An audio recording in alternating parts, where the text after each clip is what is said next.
In this lecture, I will be strictly dealing with the most important rules. Those are a few of them. क्योंकि अगर आपने अपने PYQs देखे होंगे अपने एग्जाम के, स्पेसिफिकली अगर प्रीलिम्स की बात की जाए तो उसमें अगर if you have seen the PYQs, the questions from these rules, they are very basic, very specific, all right, and they are very repetitive also.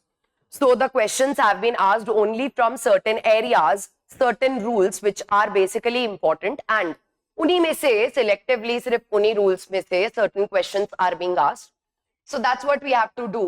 And chapter 2 tak we have already done. Now starting with chapter 3, which talks about the budget formulation and implementation.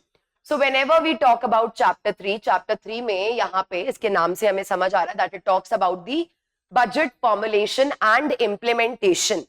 किस तरीके से budget बनाया जाता है, किस तरीके से budget को इम्प्लीमेंट किया जाता है, that has been dealt under chapter 3 of the general financial rules. सबसे पहले अगर आप देखोगे प्रीलिम्स के लिए इंपॉर्टेंट है rule 42 because it defines the term financial year. All right, इसमें फाइनेंशियल ईयर को डिफाइन किया गया है एंड फाइनेंशियल ईयर के बारे में बताया है. Financial year means the year which commences from 1st of April and it ends on 31st of March of the following year. All right, important है इसको because prelims में पूछ लिया जाता है. Then as per rule 43 clearly बोला गया है that in accordance with article 112 of the Indian Constitution the budget is presented to the parliament. All right, parliament को budget present किया जाता है. And that is as per article 112, that is presenting the budget before both the houses of the parliament in the form of an annual financial statement. All right, then आप देखोगे same इसी से related है. All right, कि किस तरीके से budget बनेगा. रूल 43 में बोला गया है जो भी रिसिप्ट्स होते हैं, जो भी एक्सपेंडिचर्स होते हैं रेलवे के. All right, railway is a departmental commercial organisation, वो भी गवर्नमेंट के ही रिसिप्ट्स और बजट का पार्ट होगा और वो भी उसी फाइनेंशियल स्टेटमेंट के अंदर इंक्लूडेड होगा. Next is rule 43. All right, rule 43 clause 3, rule 43 clause 4, that is also regarding the formulation of budget only. जब आप रूल 44 देखते हो तो यहाँ पे बोला गया है बजट के अंदर क्या क्या आएगा. सबसे पहले बजट के अंदर आता है द एस्टिमेट्स, जितने भी रेवेन्यूज हैं all right which are expected in that particular financial year, वो सारे estimate of revenue उसके अंदर आएगा, estimate of expenditure उसके अंदर आएगा, जो भी interest है all right, जो भी debt serving charges है वो उसके estimates यहाँ पे आएंगे, या फिर कोई भी और related information वो भी उसके अंदर cover होगी. all right, फिर इन्हीं को subsequent rules में आगे define किया गया है कि receipt estimates क्या होते हैं. All right, non tax revenue, generally government की जो रेवेन्यू होती है it generates from the taxes, but there is a particular type of revenue जिसको हम नॉन टैक्स रेवेन्यू भी बोलते हैं, जहां पे कि हम while the tax revenue, non debt capital receipts including disinvestments, borrowings are managed by various departments.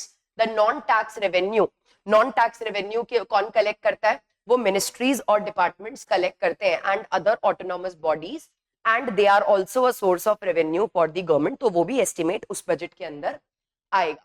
उसके बाद जो मैंने अभी आपको बताया यूजर चार्जेस, उसके बारे में बताया गया है.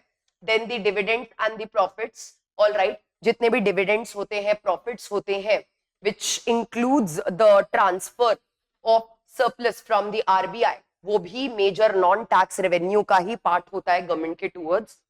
ऑल राइट, इसमें आप देखोगे रिसिप्ट पोर्टल की भी बात की गई है.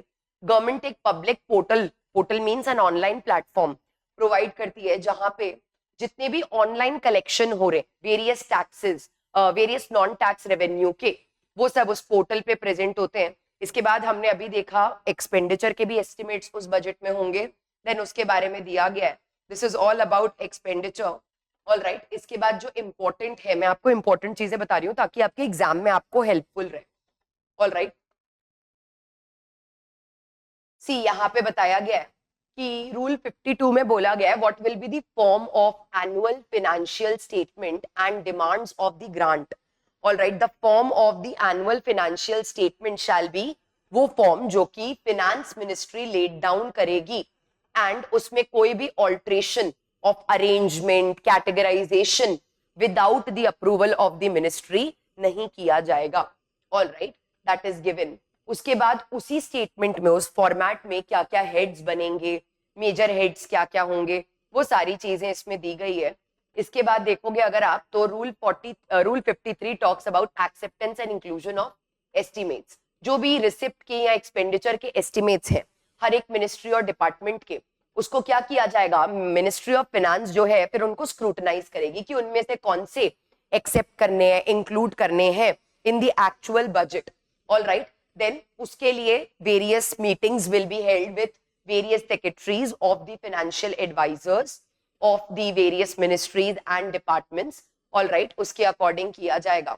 Then the outcome budget, मैंने बताया स्क्रूटिनी करी जाएगी, मीटिंग्स करी जाएगी, उसमें जो भी फाइनलाइजेशन होगा कि भाई इन एस्टिमेट्स को एक्सेप्ट इंक्लूड किया जा रहा है, तो finalisation of the budgetary allocation के बाद all right the department of expenditure in consultation with the Niti Aayog. All right, जो एक्सपेंडिचर डिपार्टमेंट है नीति आयोग और अदर कंसर्न्ड मिनिस्ट्रीज से कंसल्ट करके वो एक finalised outcome budget statement prepare करेंगे जहां पे they will be linking outlays all right against various schemes और वेरियस प्रोजेक्ट्स एटसेट्रा. तो एक फाइनलाइज्ड बजट बनाया जाएगा. देन नेक्स्ट इंपॉर्टेंट पे आएंगे,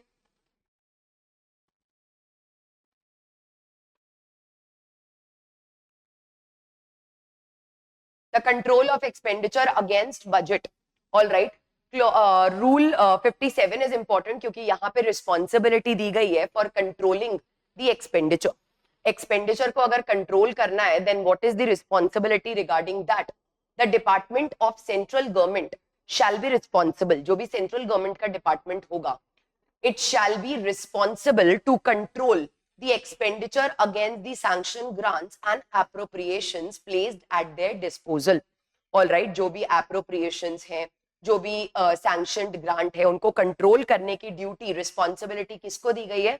Central government departments को. All right, this control, ये control कैसे exercise किया जाएगा? This control shall be exercised through the head of the departments, controlling officers, dispersing officers, etc. All right. Responsibility के बाद आएंगे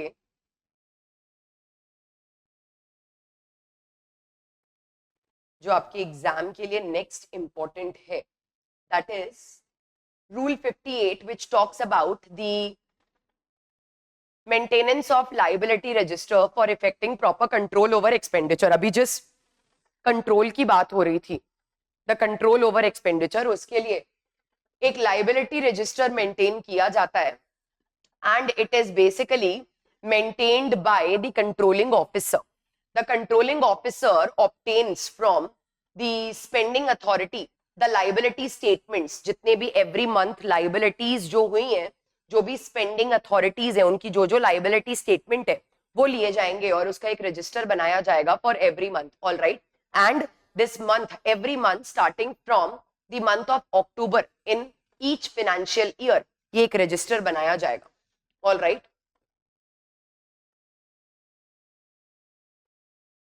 जो जो important है मैं वो आपको बता रही हूँ for your exam because now is not the time to read everything. अभी टाइम है properly strategically पढ़ के ताकि हम उस एरियाज को कवर कर सकें जो कि आपके एग्जाम में आएगा. So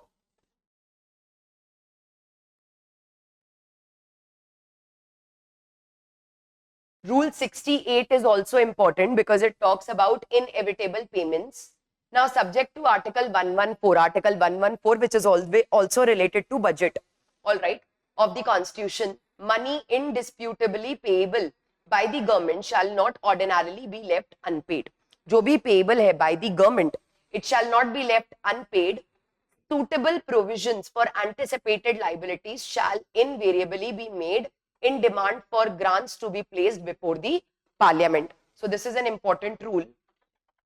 अब आप देखोगे Rule 70 is also very important for your exam, which talks about the duties and responsibilities of Chief Accounting Authority. जो भी चीफ अकाउंटिंग अथॉरिटी है उनकी क्या क्या ड्यूटीज है, क्या क्या रिस्पॉन्सिबिलिटीज हैं, that has been given under rule 70 of the GFR। क्या बोला गया है, जितने भी सेक्रेटरीज हैं मिनिस्ट्री के, डिपार्टमेंट्स के, who are basically the chief accounting authority of that particular ministry, of that particular department, they are duty bound, they are responsible for the financial management, अपने ministry के financial management के लिए they have to ensure कि जितने भी public funds हैं they are appropriated duly to the ministry, जिस purpose के लिए उनको लिया गया है उसी purpose के लिए वो use हो। Also they are responsible for economical and transparent use of resources of the ministry, जो भी मिनिस्ट्री के रिसोर्सेज हैं वो ट्रांसपेरेंटली यूज हो। They are responsible, all right, to appear before the committee on public account and other parliamentary committee and they are accountable to those committees. वो क्या करते हैं, वो रिव्यू करते हैं, मॉनिटर करते हैं the performance of programmes, the performance of projects related to the ministry. और क्या करते हैं वो, they are also responsible for preparation of expenditure and other statements relating to the ministry। उस ministry से related जितने भी expenditures बनाने हैं, जितने भी statements बनाने हैं, उन सब के लिए जो responsibility होती है it lies with the that particular chief accounting officer। उनकी duty होती है that they have to ensure that full and proper records of the financial transactions are being maintained, all right। उनकी duty होती है that the department follows the government procurement procedure, all right, for the procurement of goods, services, etc। तो जो procedure है वो follow किया जाए department के अंदर for the procurement of goods and services। They are also responsible to take effective and appropriate steps to ensure the ministry collects all the money, कि money जो भी due है to the government वो collect हो जाए, unauthorized wasteful expenditure ना हो, ये भी उन्हीं को ensure करना है, all right। So that is basically the duty of the officers